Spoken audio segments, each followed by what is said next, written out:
Ini adalah kegiatan perdana Kejurda se-Aceh pertama Piala Kepala Kejaksaan Negeri Aceh Singkil, mana diikuti dari seluruh kontingen sebanyak 10 kontingen dan diikuti sebanyak 241 peserta.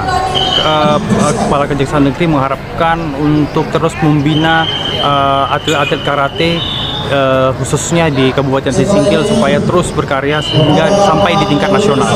Mencari bakat-bakat yang ada di Aceh Singkil ini untuk menjadi atlet, mencari jam terbang yang lebih tinggi, sehingga kami didukung oleh banyak-banyak pihak yang terlibat dalam para dinas, para penghubung, terutama Kejaksaan Negeri Aceh Singkil.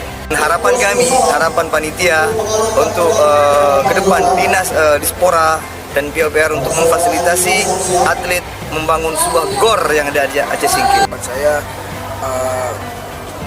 terus nanti ke depan ada lagi event selanjutnya di Aceh Singkil ini supaya atlet-atlet yang ada di Aceh ini terus melakukan latihan, pembinaan, jadi generasi tidak terputus gitu.